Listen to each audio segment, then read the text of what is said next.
Hi, my name is Bern McLeod and this is my workshop. We're here today to show you how to build this instrument, which we call a song stick. We've done this many times and all of the students have been successful in building the song stick using this method. First, we'll show you the components that we use. The first component is the body of the song stick, and it is basically a stick of oak with a few little grooves cut into it. The other components are the back of the sound stick, which is made of an oak, the song stick soundboard or front of the song stick, which in this case is made of Sitka spruce, and the sides of the song stick. The sides of the song stick are again made of oak, but we have steamed and pre-bent these components to make it easier for you to assemble the song stick. These are the components of the song stick. Now I'll show you what we do with the components. This is what will make making the song stick much easier.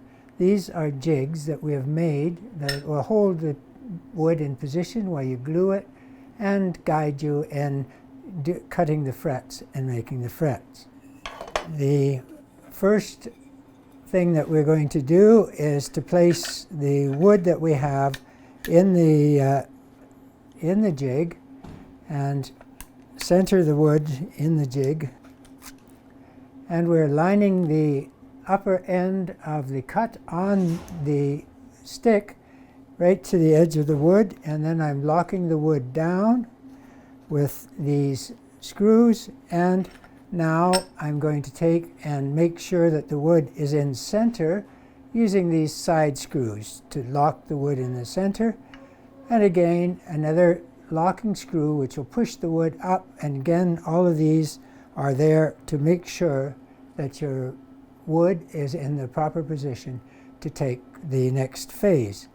The next component of the jig is the piece that will hold your side pieces, and it is basically just a little straight rod, and it will slide into the jig, and we will put the sides into that in just a second. So the first thing we're going to do is just to clamp this roughly into position, and now we're going to take the sides and slip them into the position, into the slots within the jig to line things up.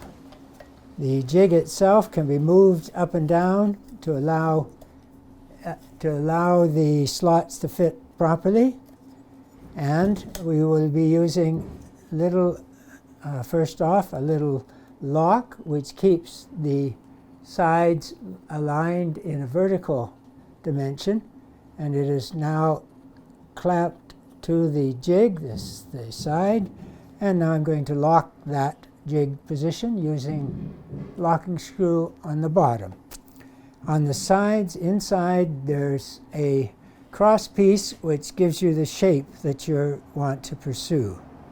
And now that we've got the piece checked to make sure that it fits well, we're going to now just remove it and put a little glue on the piece, and now we're going to put the glue on the stick itself.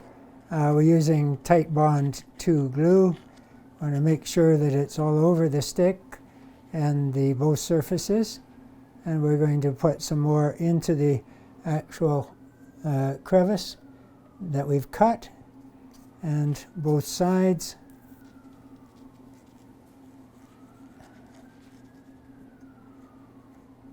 And once again, putting more glue into the crevice, make sure that we can just about fill everything up. We tend to use a little more glue than is necessary. And now that the glue is there and it's been spread, we're going to reposition the stick in the position that we had it a minute ago.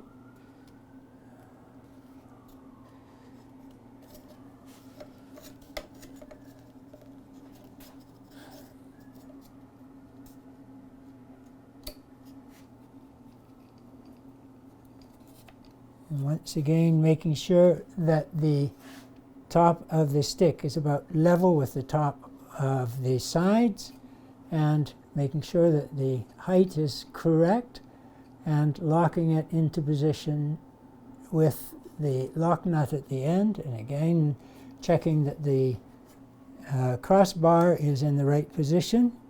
And I'm going to just wipe the excess glue off. It doesn't really hurt anything, but it makes it harder to finish. The glue itself will take about 30 minutes to set so that we can take it out of the jig. Now is the time, while the glue is drying and the sides, we can cut the frets. To do this, we'll use a fret saw, which is a very fine tooth saw that is got exactly the right thickness or kerf to allow the frets themselves to bite into the wood. I first put the fret saw down and check the depth to make sure, using the depth guide on the side. Then we will just start the saw itself, and when the saw is cut well, it'll be riding on the nylon side marker.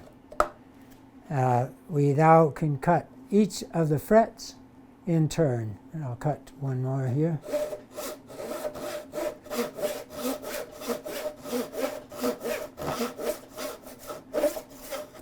And one more fret.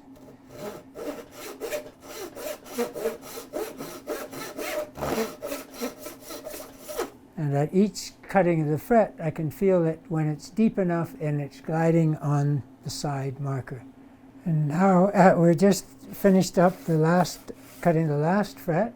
Now that we've finished sawing the frets, we're going to drill for the tuners. And to do this, we're going to use a battery-powered drill with a 3/4 inch drill bit. Now we're going to take advantage of the drill inserts in the jig to maintain the drill vertically and drill through the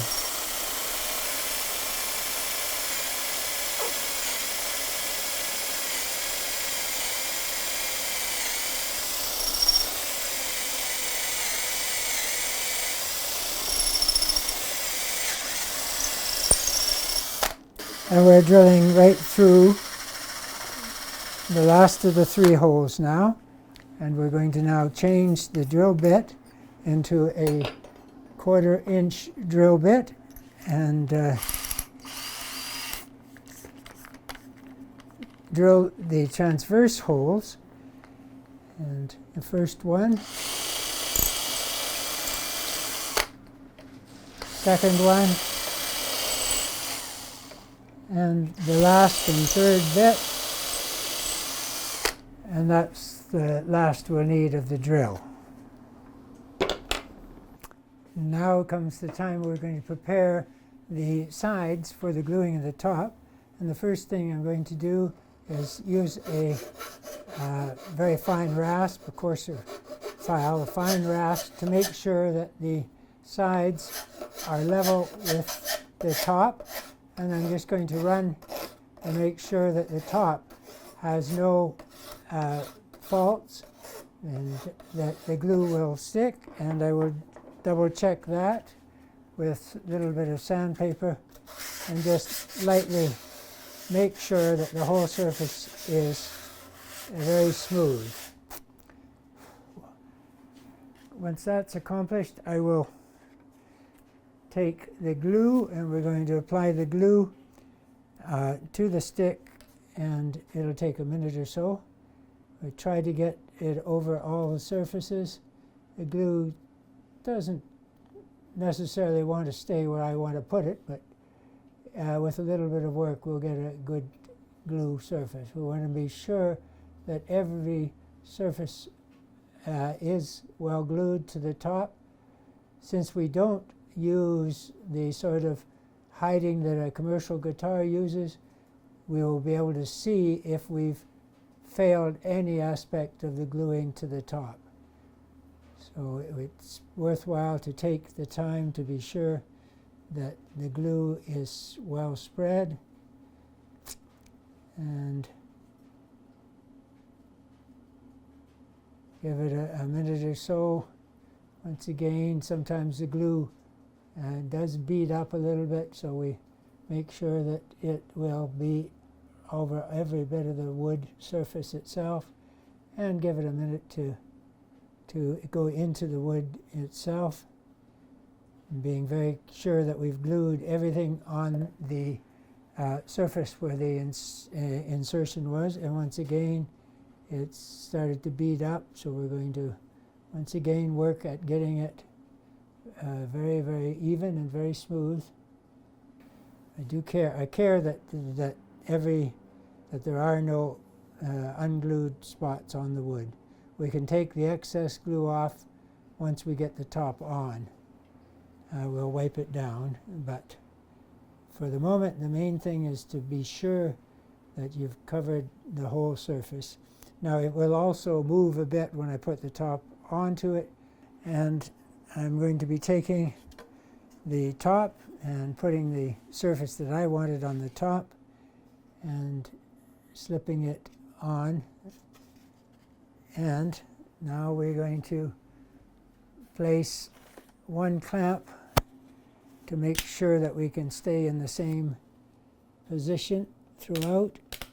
And that clamp will keep the top from shifting while we put the other clamps on. To make that a little bit easier, I'm going to just move the stick in the holder so that we can get at the whole surface.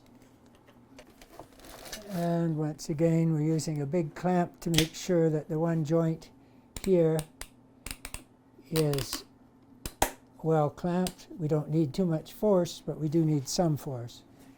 And we have a bunch of smaller clamps that we use to distribute the force.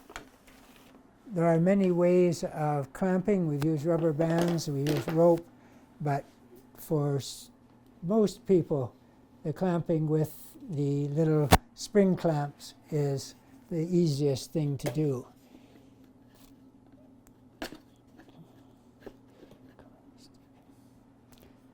And a little slipped in the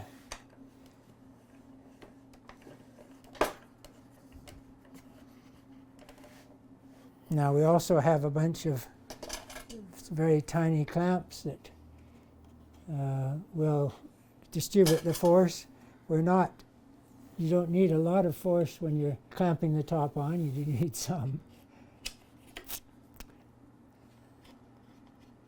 Generally about 10 clamps. It's probably unnecessary, but since the top joint is a crucial joint in the sound, it's a little better to be careful than not. And